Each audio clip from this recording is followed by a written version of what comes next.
All I said was he's a good coach. That's what I said. That's like saying Hitler was a good speaker. He was a good speaker. He literally got caught cheating over and over. Okay, if you're not cheating, you're not even trying. That's a compliment. That's not a catchphrase. That's not a catchphrase. It is now. Ow, ow, Tom, gentle. I am being gentle. Then be gentler. Ugh. Jesus, Eli, what happened to you this time? Hey, Noah. So, you know how today's episode is about Casanova? So I thought, hey, what would be funnier than if I seduced everyone's wife, right? Like, surprise, I seduced your wives. Well, needless to say, that did not go well, as you can see. You tried to fuck our wives? Seduce, Cecil. Don't be crude. Oh. But I wouldn't have bothered if I had known Sarah could throw a colored pencil that hard. Oh, yeah, she'll get you. Yeah, tell me about it. And Haley, Tom, I mean, sure, I thought like you swing around a pole a little bit and you get flexible. She literally kicked me in the face with my own foot. My own foot. Ow, Tom, gentler. That is broken now. I need you to be gentler with it. Sorry. No, You're not sorry. So Haley and Sarah beat the crap out of you. I'm scared to ask, but what did Lucinda do? What did Lucinda do? Lucinda did this. Oh, fuck. Jesus. Yeah. What? Yeah. I got to be honest with you, Noah. I cannot understand a single word that woman says, but she had like a little hammer. She just went to town, man. Yeah, that's her varmint hammer. Your wife has a varmint hammer? Yeah. That's real. Okay, so everyone's wife beat the crap out of you. We get it, but Heath doesn't even have a wife. What did you get your legs broken by Heath's mom? No. Fuck the shit out of Heath's mom. Oh, good for you. Nice. Oh, yeah. High five, bro. Respect.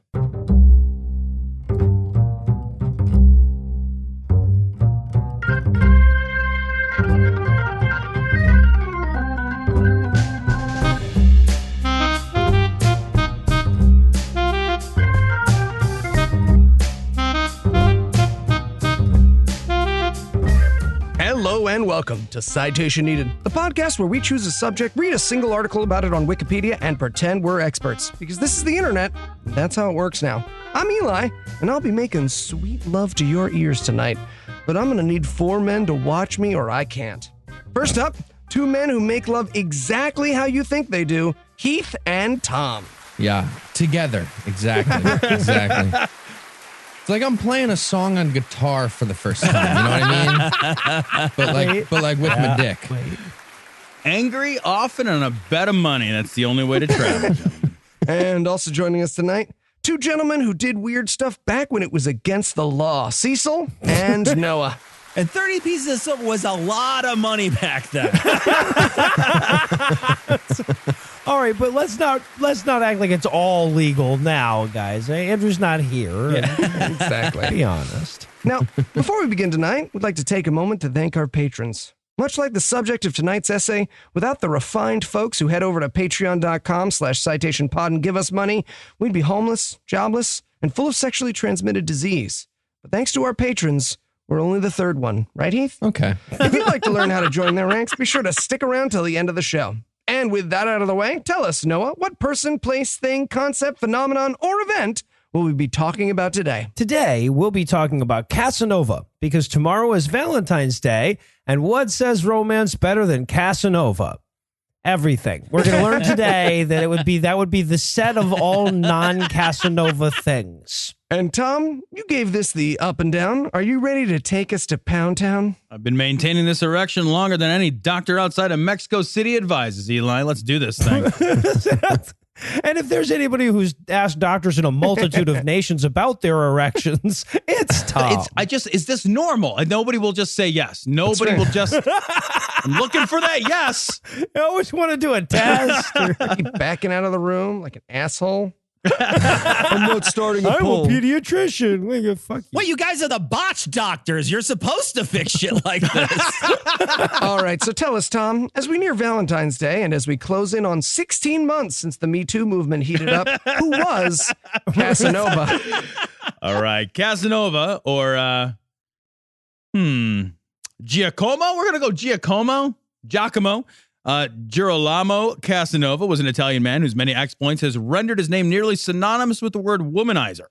And I promise we'll get to all of that. But he was also a famed adventurer and writer. And I think his story is crazy interesting, even if it is, to be fair, somewhat controversial. Give him that. Yeah, I could see why it's controversial. He used to wear that red MAGA ball cap. Make adventuring great again, you know? You see that? All right, just a quick correction. It's not nearly synonymous. When I looked up Womanizer and the Thesaurus, Casanova did come up as one of the first entries. But I do think the important thing here is that we not forget that we live in a world less than 3 centuries removed from one where your job could be adventurer. Yeah. It's pretty sweet. That's fucking awesome. Simpler times. Born in 1725 in Venice to actress mom Zanetta Ferrucci and father Gaetano Casanova, Giacomo was the oldest of 6 children and has among them the longest Wikipedia page. Not that anyone is counting, but his is much longer. I counted. I did count. My page is short, but it has 0 margin space. It's fucking super wide. My page is on Wikipedia in Niagara Falls. You probably haven't read it, but...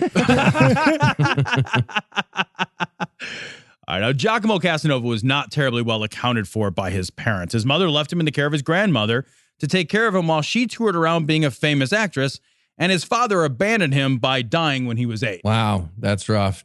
Just like, all right, going out for a pack of cigarettes. Also, gonna make a rope swing with this stool and rope. Back in 20.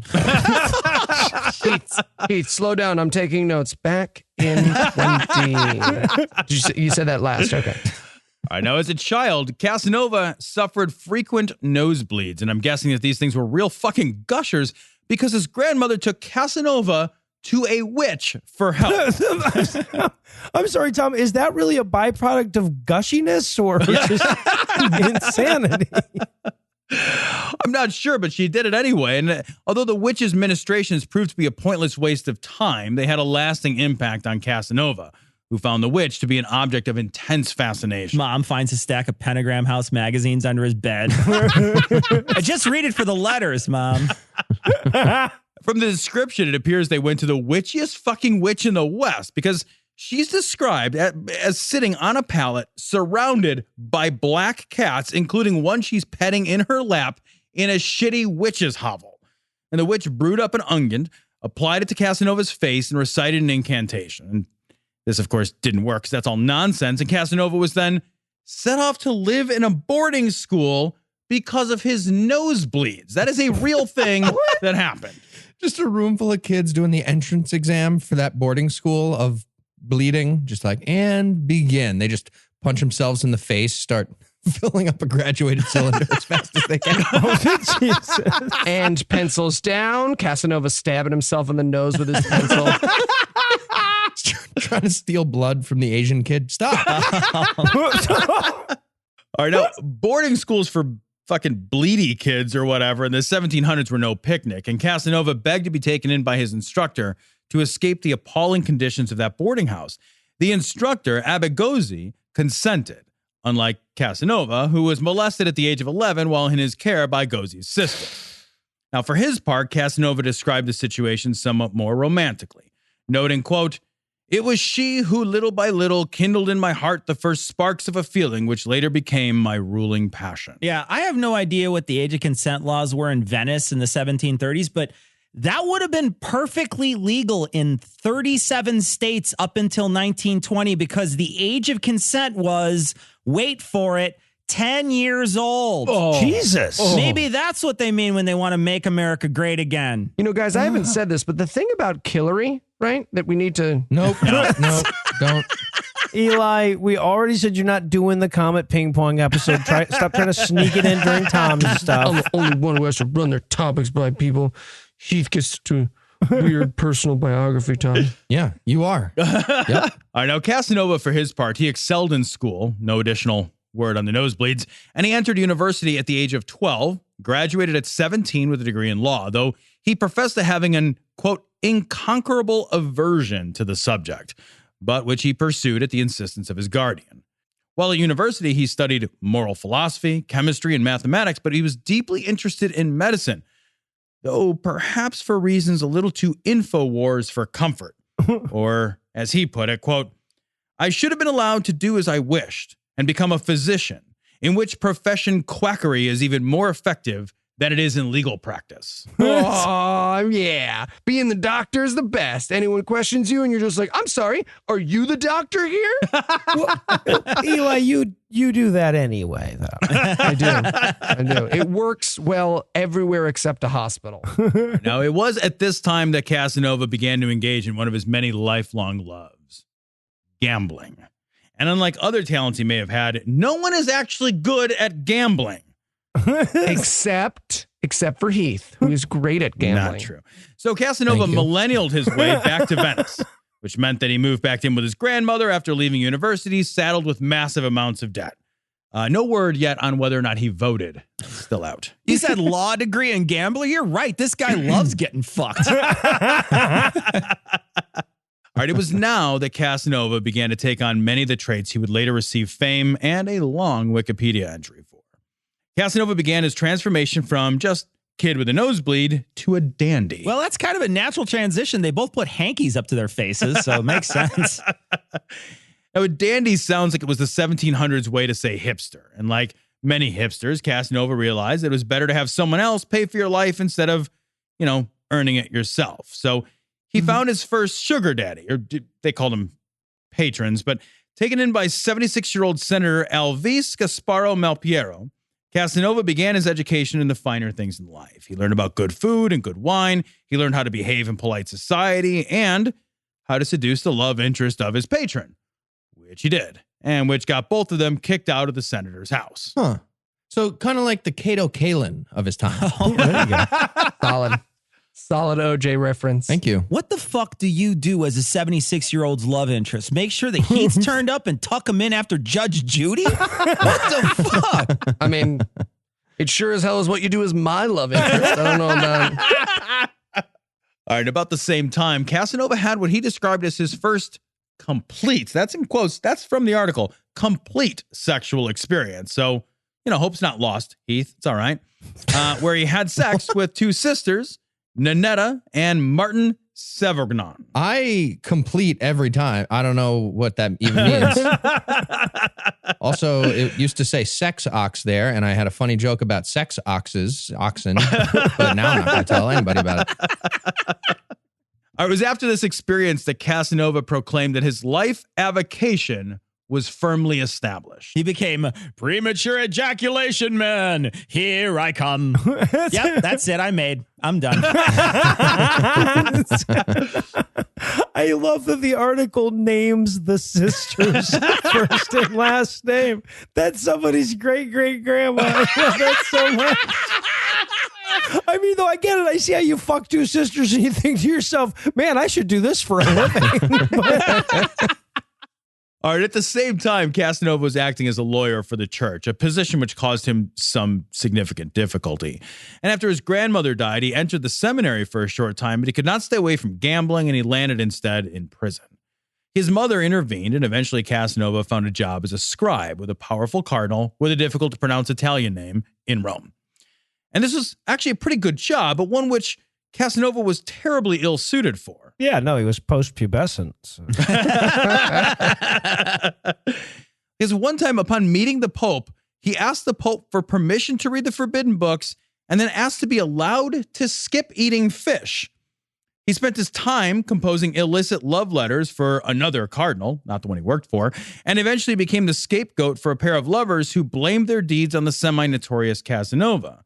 Now, the cardinal, perhaps sensing that the church had higher scandal standards to work toward, thanked Casanova, but eventually fired him. Being a scribe for love letters had to be a very highly skilled work. I mean, you have to get the shading just right on the dick before you send it, So Casanova needed work, and he had a bit of money. Okay, I'm sorry. He needed work and had money. Those conditions are incapable of simultaneously happening in me. So what he did is he purchased for himself a commission to be a military officer for the Republic of Venice, though he was rather more interested in the attire than the efforts of war making, noting, quote, reflecting that there was now little likelihood of my achieving fortune in my ecclesiastical career, I decided to dress as a soldier. I inquire for a good tailor. He brings me everything I need to impersonate a follower of Mars.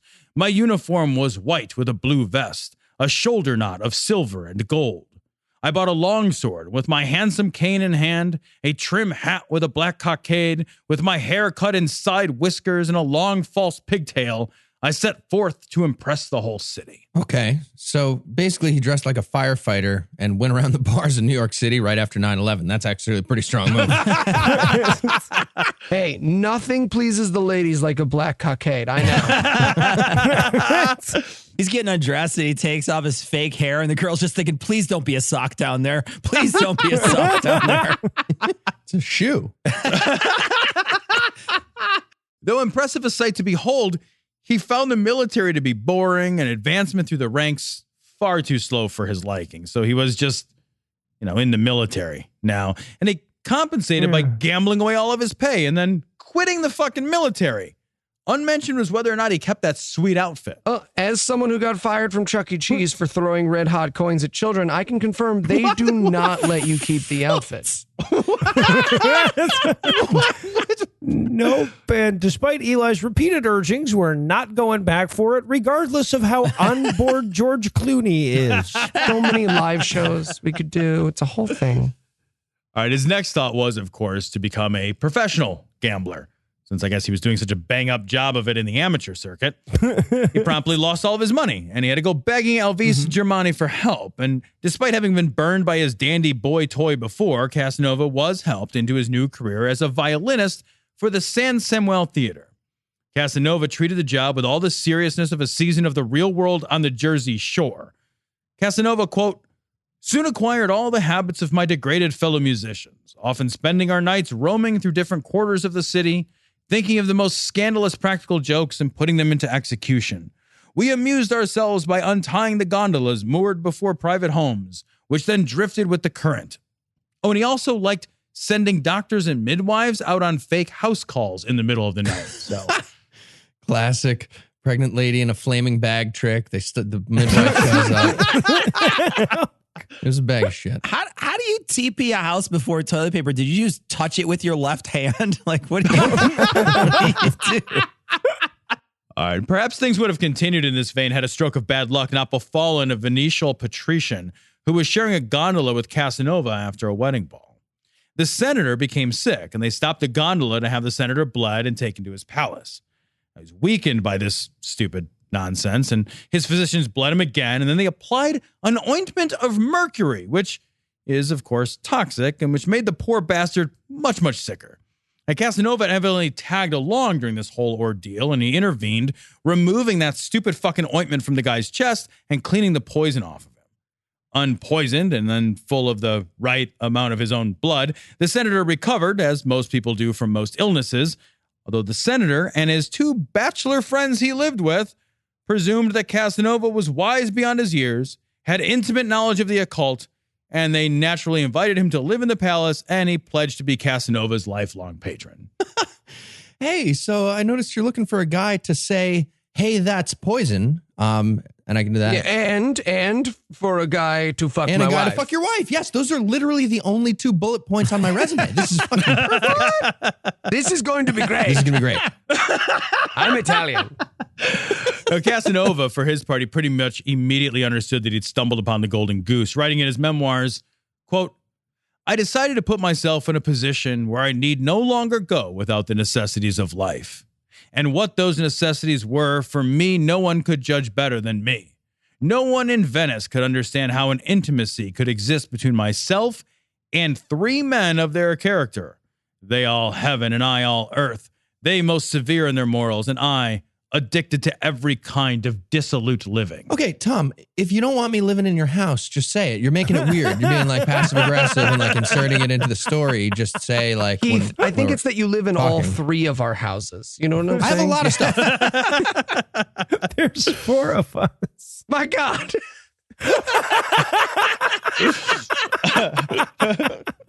No, but I love that we've just figured it out. Basically, Casanova was the Heath of a different subject when he asked, are you going to finish that? So, I get it now.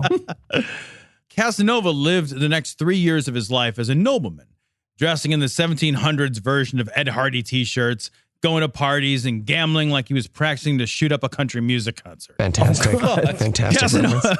Casanova took his lack of responsibility very seriously, getting in trouble for digging up a fresh corpse as part of a prank war. Nailed it. The prank was a grand success because it caused the victim to become paralyzed and to never recover. Okay, so the victim wasn't expecting the corpse to be fresh? That was the surprise? And another girl he pranked accused him of rape, and although he was later acquitted, he had to leave Venice and he went to Parma. And he went on to executive produce a bunch more pranks after that. Hashtag the two. In Parma, he fell in love with Henriette, whom he claimed to love more than anyone else in his life. And while Casanova idolized Henriette, Henriette saw through his shit pretty readily. And J. Rive's Child noted, quote, "Perhaps no woman so captivated Casanova as Henriette. Few women obtained so deep an understanding of him. She penetrated his outward shell early in their relationship. And she resisted the temptation to unite her destiny with his. She came to discern his volatile nature, his lack of social background, and the precariousness of his finances. Before leaving, she slipped into his pocket 500 louis, mark of her evaluation of him." Damn. Keep the change, you filthy animal. Wait, so women gave money to men they rejected back then? Guys, if we were alive in the 18th century, I'm pretty sure we could have bought Earth. All right, heartbroken, Casanova began a whirlwind Tinder tour. Flush with cash from some rare gambling success he had, he traveled and fucked his way across Europe. In Lyon, he became a Freemason, which was a big deal and rather more influential than the Pancake Breakfast Club that it is today. Hey, fun joke. Tom, can we not pick a fight with the literal Illuminati? I'm all murdered out. I'm all the murdered I want to be murdered. Casanova used his connections to further his delight in scandal and sexual escapades, rising to the attention of the police in nearly every city he visited. In Dresden, he wrote a play, which was performed at the Royal Theater and which his mother later performed in. He traveled to Prague and to Vienna, though he didn't stay long in these cities because their moral character was rather much harsher than his beloved Venice, to which he returned and promptly fucked his way back into scandal, making enemies of pretty much anyone with a wife or a daughter. His police record became a litany of blasphemies and seductions, fights, and controversies. And what was once a rap sheet is now just a step-by-step model for success on Patreon. At 30, Casanova was arrested for affront to religion and common decency, and he was imprisoned under the Leads. The Leads was a prison of only 7 cells, reserved for political prisoners, priests, monks, and usurers, and it was named for the lead-lined plates the prisoners were served their meals upon. Without a trial, or even being told what he was being imprisoned for, though it's hard to imagine he didn't have some good guesses on his own, Casanova was sentenced to 5 years. Okay, I feel like they didn't know about lead poisoning yet, so this is just like a really weird punishment from a prison, right? Yeah. You get there and the guards are like, "Here, have some food. Heavy, isn't it? Isn't it? And here's your balsa wood fork. Go ahead and eat." Stab yourself in the eye. What? So light compared to the lead plate is heavy, and then we give you the light fork. All right, now, hating the lack of things to do and to fuck in prison, Casanova decided he was going to escape. And I love this part. I love this part so much. He found a piece of black marble and an iron bar, which he smuggled to his cell and he hid in his room. He spent 2 weeks. He used a piece of marble to sharpen the iron bar into a spike, and then he used that spike to gouge the wooden floor beneath his bed.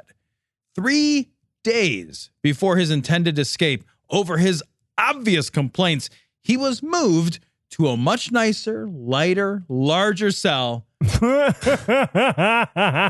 All his efforts were for nothing.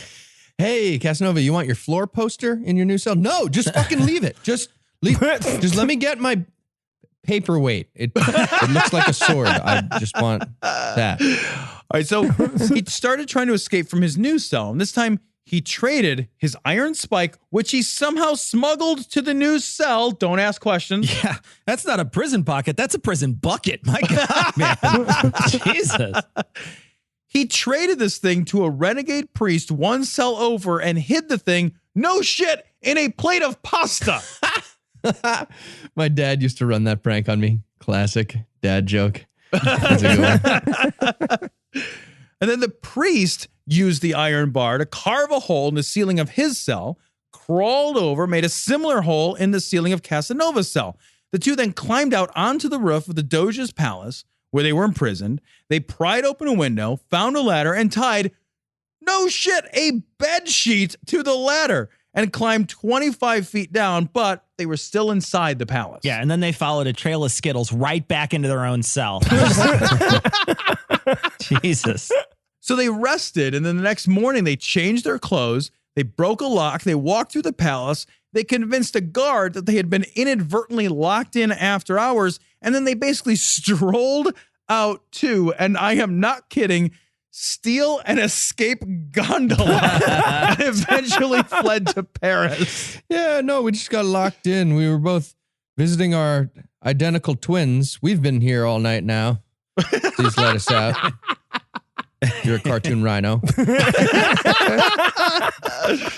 The guy's just calling. He's like, hey, Casanova, let's use a method to get away that's slower than walking. Right. Gone in 60 minutes. Oh, cool. Yeah, I found this boat over here. This shitty boat with a single fucking oar. Yeah, let's use that one. All right. Well, it sounds to me like Casanova's going to start tearing down posters with an angry duck. So we'll take a quick break for a little something we like to call apropos of nothing.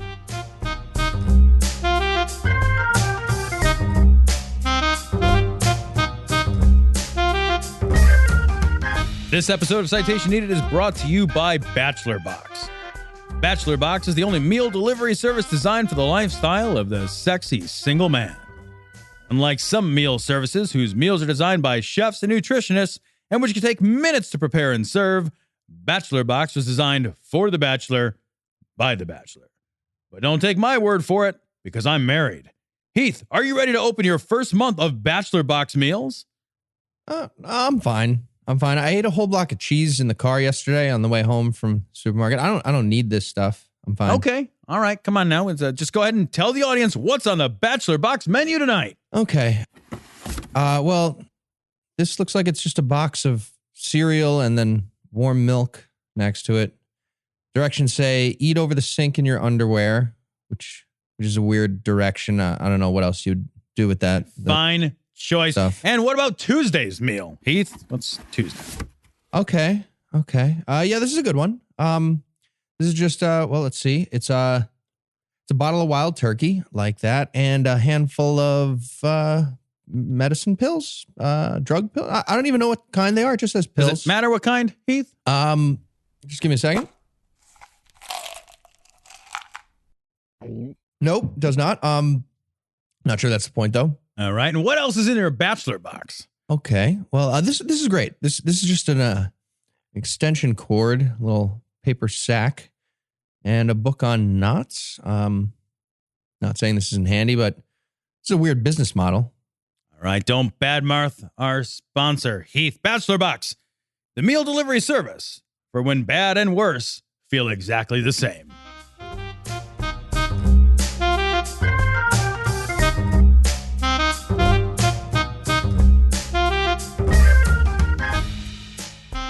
I say, Casanova, have you finished describing my love letter to my secret maiden yet?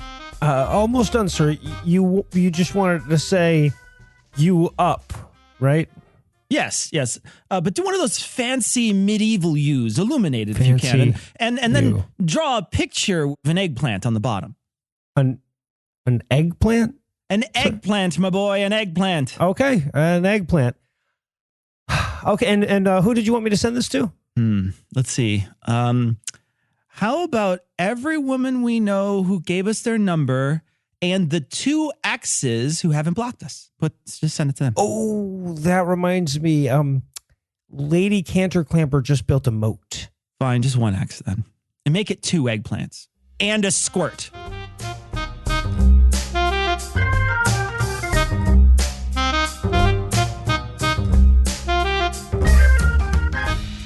And we're back.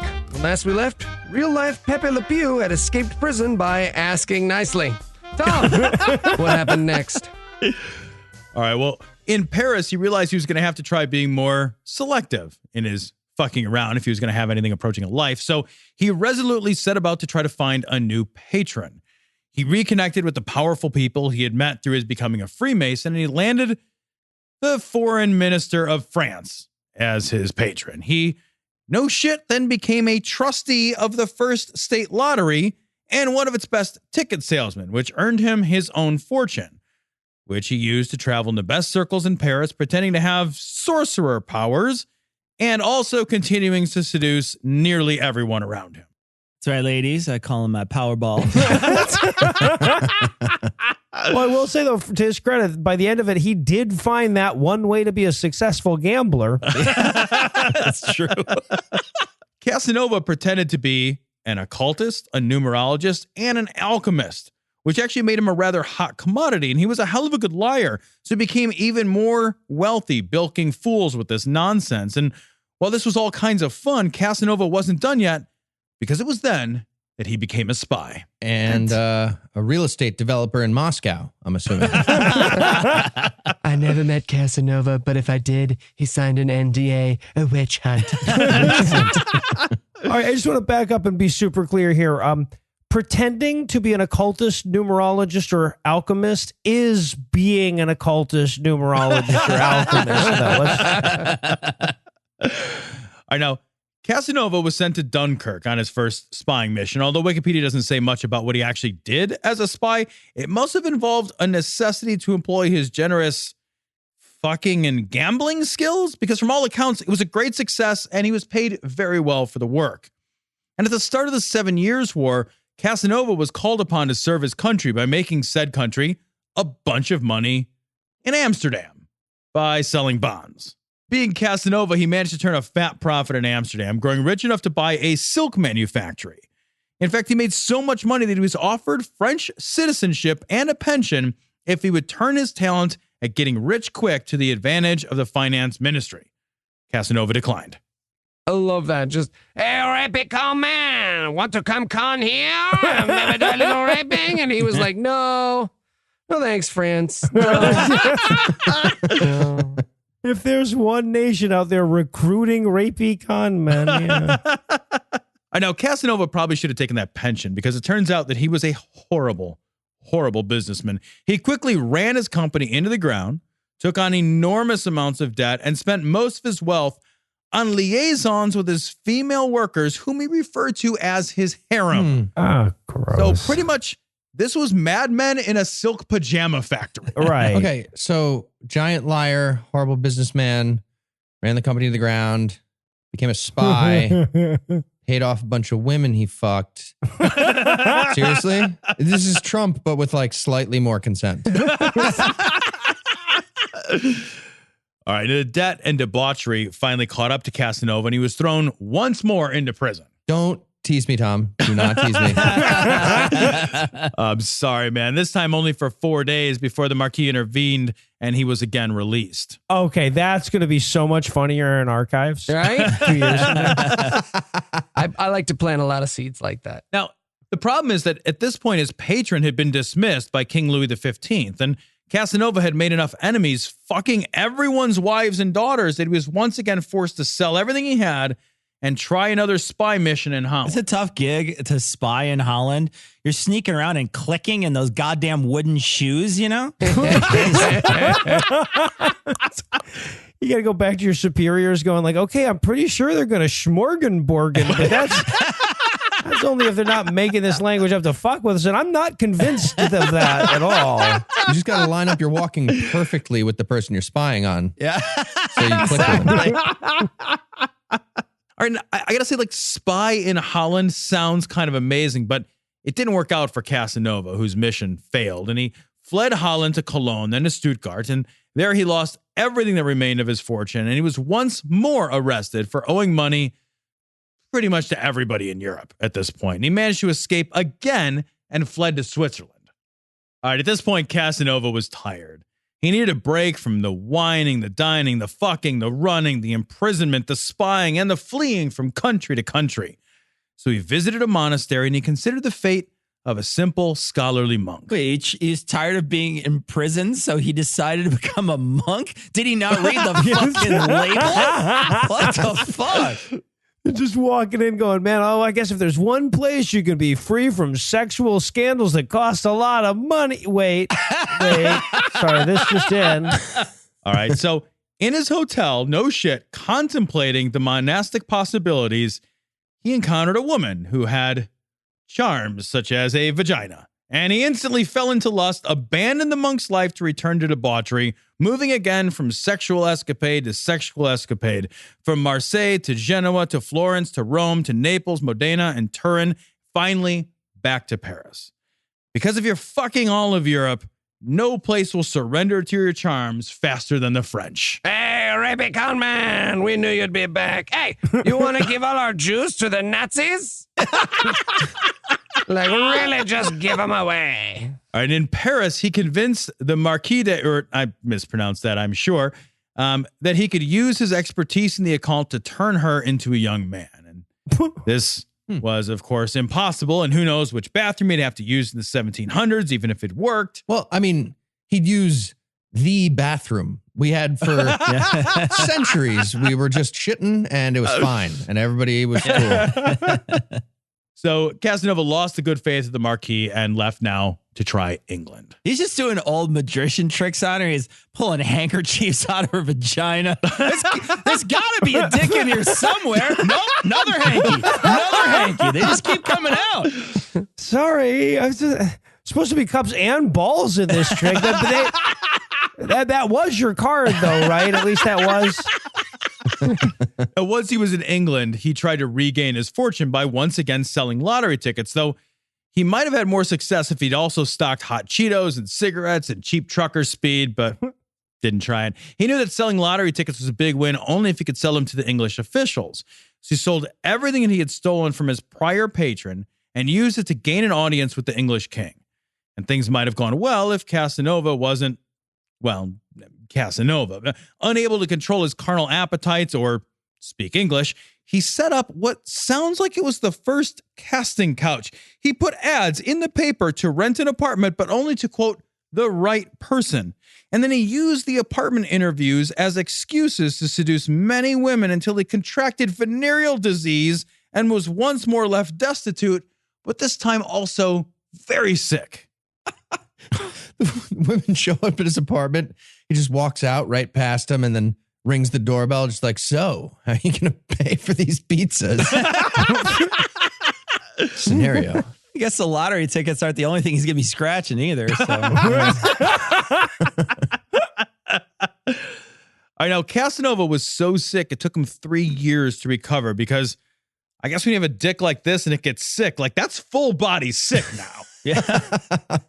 If I ever get man boob cancer, I'm fucked. If I get love handle cancer, no good. After finally recovering, he traveled across nearly all of Europe in a coach. He covered nearly 4,500 miles, including going to Moscow and St. Petersburg. Very unimportant trip. Very unimportant. Now, this was all with the intent of getting rich selling lottery tickets again. And although he met with both Frederick the Great and Catherine the Great, neither Germany nor Russia had any interest in that bullshit. Yeah, I heard he tried to seduce Catherine the Great, but she was like, nay. Fucked horses. She didn't actually fuck horses, but Oh she my fucked horses. You and me, she fucked horses. And when he got to Warsaw, Casanova became injured in a duel over an Italian actress. He refused the doctor's suggestions to amputate his hand. I bet he did. He eventually recovered fully under his own care, and he traveled to Prussia, where he once again contracted a social disease and slunk back to Paris to try to earn a living gambling. Except by now, he had basically couch surfed his last fancy French couch because the King of France himself expelled Casanova from the country. Having fucked nearly all of Europe, he now left to try Spain, where he was less well known. The thing is, like, being lesser well known meant that he also had fewer people to try to scam, and he had no connections. He didn't speak the language, although he did manage to upset enough Spaniards that he barely avoided being assassinated. He took the hint, hopefully absconded with some ham, otherwise it's wasted opportunity, and returned to Venice. Problem with Venice is that he had been exiled from Venice, so he had a petition to be allowed to return. While he waited, Casanova worked on his Italian translation of the Iliad. I feel like Casanova's version of the Iliad couldn't have been good, right? Like it must have been the first / fan fiction. Oh. And he also did some light commercial spying for the officials in charge of his return petition. This time he must have done a better job because he was eventually granted permission to return home. How is he spying at this point? He's just like walking behind the King of Spain all softly. Everyone's like, hey, man, you're right there. Like, your hand's falling off. Your dick's bleeding through your pants. Your fucking clubbed ear from lead poisoning. It's dragging along the ground. It's loud. I can hear your ear dragging on the ground. Stop spying. Stop spying on us. I see you. You got any secrets? Yeah, hey, it's me. The man literally wanted in every European city. You guys need any espionage? Yeah. I can see how this fails. All right, at this time, Casanova was 49 years old, and he had done some rough fucking living. He's scarred by smallpox. His cheeks had sunken in. His nose was hooked. He was no longer a hot social commodity at all. Prince Charles de Ligne, I don't know, described him such. He said, he said, quote, he would be a good-looking man if he were not ugly. What? He is tall and built like Hercules. I want that on my gravestone. Yeah. That's fantastic. I love that line so much. But see, we're going to put it as just he is tall because that's what was said immediately before you said that. We'd be like, no, look, we have audio of him saying that's what he wanted. He is tall. He's tall and built like Hercules, but of an African tint. Eyes full of life and fire, but touchy, wary, rancorous. And this gives him a ferocious air. It is easier to put him in a rage than to make him gay. He laughs little, but makes others laugh. He has a manner of saying things which reminds me of Harlequin or Figaro, and which makes them sound witty. Just lots to aspire to. Lots. All right, at this point, Casanova's time had run its course. He was broke, so gambling was out. He was old and ugly, so very few women were Tom Jonesing their panties over at him. His mother died, as did Bettina Gozzi, the woman who had introduced him to sex. He published his 3-volume set on the Iliad, but nobody bought it, and he made very little money. And he got into what amounted to an old-timey Twitter war with Voltaire, who wiped the floor with him like J.K. Rowling against Trump. So he was eventually exiled from Venice again after writing a satire poking fun at Venetian nobility. Who should I pick a fight with? Oh, I know, the best living writer. That's going to go great for me. What's happening? I'm a great lover. All right, he fled back to Paris again, where Casanova was forced to find regular work, and he became a librarian, a job that he loathed for its dullness. His health declined. He hated his life, surrounded as he was now by peasants. Bored and alone, Casanova died on June the 4th, 1798 at the age of 73. And although no record of his grave site is known, it is said that a little piece of Casanova resides in every broken condom to wash upon the Jersey Shore. Oh, Tom, it's beautiful. And if you had to summarize what you learned in one sentence, Tom, what would it be? Don't learn things from Casanova. Don't listen to this episode. And are you ready? Delete. And are you ready for the quiz? I've never been readier. Let's do it. All right, which spy movie was modeled after Casanova's life? A. Poonraker. B. Sexual transmission possible. C. A quantum of phallus. That's fantastic. D. Hymens aren't forever. Or E. Burn after peeing. Phenomenal. It's really. It's burn after peeing all day long. It's burn after peeing. Oh, it's great. That's fair. A lot of burning after peeing fans here. That's good to know. All right, I got one for you, those Tom. were the days. So the fact that you chose Casanova as your Valentine's Day topic tells us what? A. Oh, no. Romance and failure are so intertwined in your mind that they've bled together. B, that you're laying the groundwork for a future sometimes you get banned from multiple nations just because you're so romantic excuse. C, you got your wife an STD this year and you're trying to put a positive spin on it. Or D, you grew up in the same... Well, it depends on which one, but yeah. Or D, you grew up in the same shit time and place I did, where we were sold a disease-infested, corrupt, misogynistic libertine as a paragon of romance. Unfortunately, it's D. I thought this would be a more romantic story when I started reading it. You're just going through and go, man, it's all herpes. It's all herpes and He's crime. halfway through and he's like, where's the roses at? Like, The protagonist is herpes. This is different than I thought. We all just jump over a rape? Okay, we're jumping over the rape.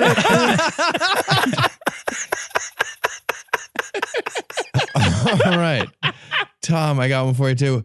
According to the internet, which of the following is a real piece of trivia about Casanova? A, during his wealthy phases, Casanova traveled with a custom-made bathtub for two, like a fucking Cialis commercial. That's amazing. B, he recommended eating 50 oysters for breakfast and is believed to be the reason for oysters being known as an aphrodisiac. Or C, he used lemon juice as a spermicide and lemon rinds as a cervical cap for extra protection. What? All I can hope is that it's the bathtub, because I just want him going country to country with an enormous bathtub. Well, Dragging it. it is the bathtub and the oysters and the lemon rind cervical cap. It is D, all of the above. Oh, no, I got it wrong. Oh, Heath, you stumped Tom, which means you're the winner. Excellent. You get to choose next week's essayist. Don't you dare fucking interrupt me.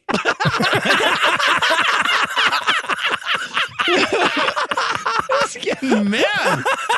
Sniffy.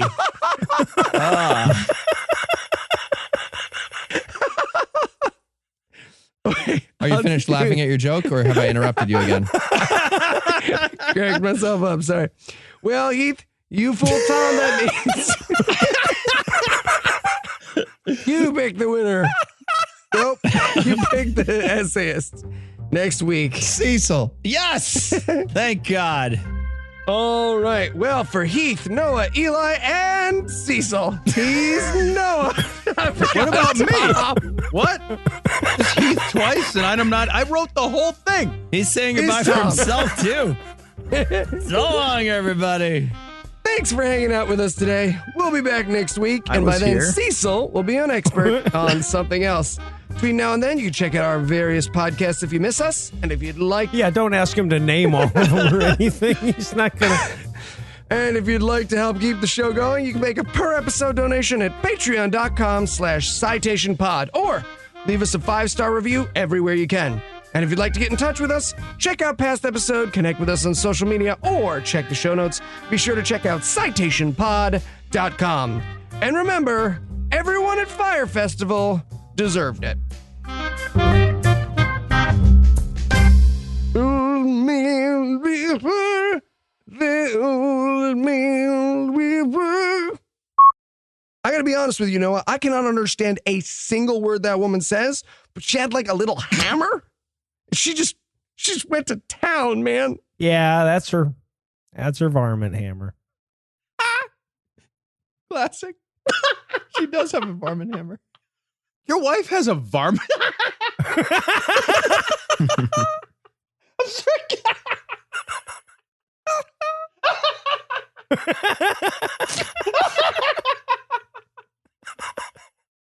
I got it. Okay. I got it.